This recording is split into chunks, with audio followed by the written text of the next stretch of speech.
नमस्कारम सद्गुरु। मंदिर में अपना नाम, नक्षत्र और गोत्र बताकर पूजा करने का क्या महत्व है?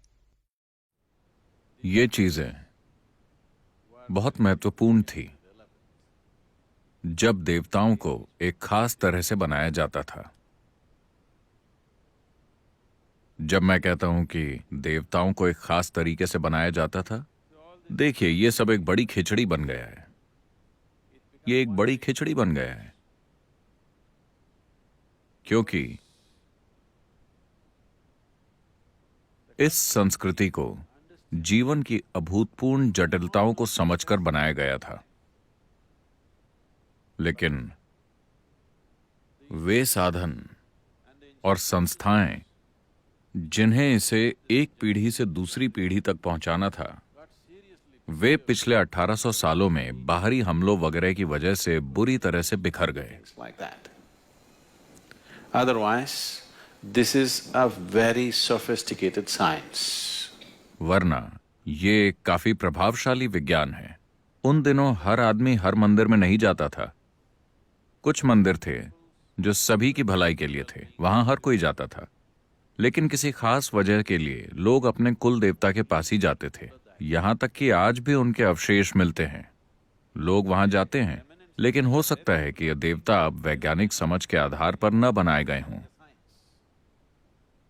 तो कुल देवता क्यों बनाए गए? आज अगर कोई 100 साल पहले मरा था, तो भी खुदाई करने पर अगर उनको एक छोटी सी हड्डी भी मिलती है, तो वो उसे लेबोरेटरी में ले जाकर डीएनए चेक करके और आपका डीएनए चेक करके बता सकते हैं कि ये आपके दादाजी थे। है कि नहीं? अगर कोई 10,000 साल पहले भी मरा हो और अगर उन्हें कोई भी अवशेष मिलते हैं, आज आप इजिप्ट के ममीज को ले सकते हैं जो कम से कम 4,000 साल पुरानी है। आप इस मम्मी का डीएनए लेकर इजिप्ट में उस बंदे को खोज सकते हैं जो अभी सड़क पर विरोध कर रहा है कि वो तूतनखामेन का वंशज है। संभव है ना? विज्ञान आपको ये एक्सेस दे रहा है।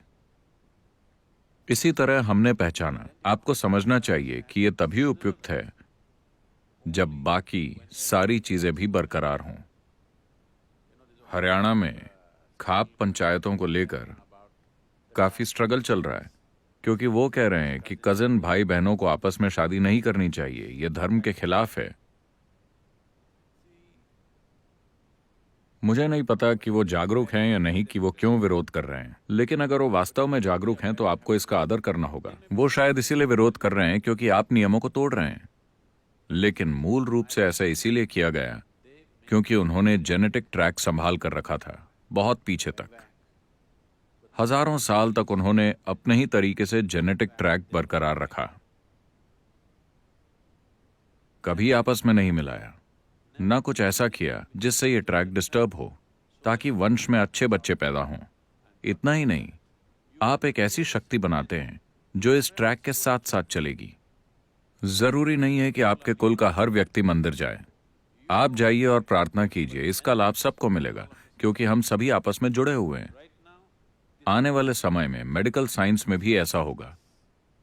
अगर उनको कोई शुद्ध जेनेटिक मटेरियल मिलते हैं, शुद्ध जेनेटिक लाइन का मतलब है कि वो लोग कुछ ऐसा कर सकते हैं कि कुछ ऐसा ढूंढ लें जो आपके डीएनए के लिए काम करे।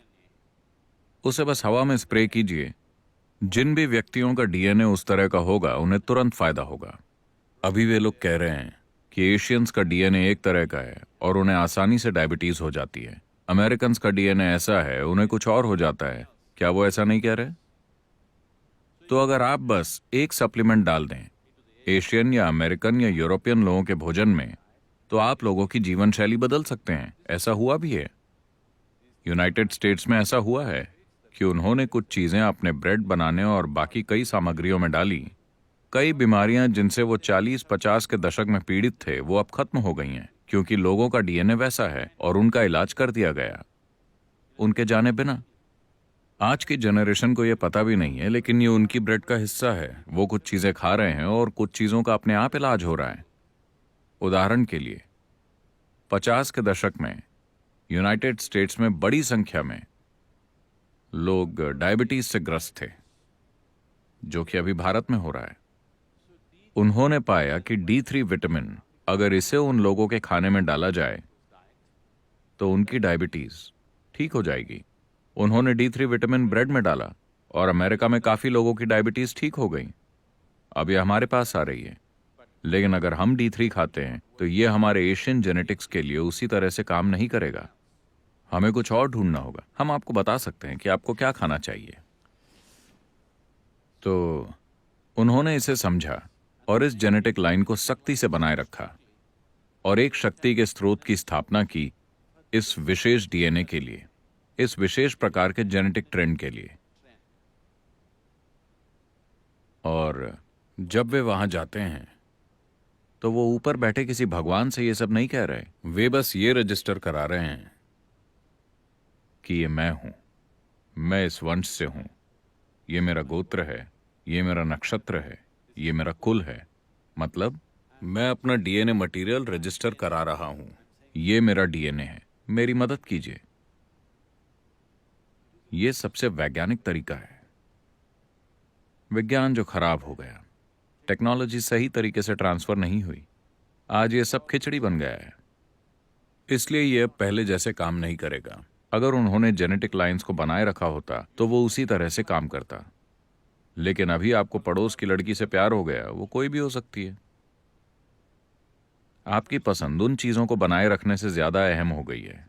मेरा मतलब समाज बदल गया है, तो उन चीजों का अब मतलब नहीं रहा।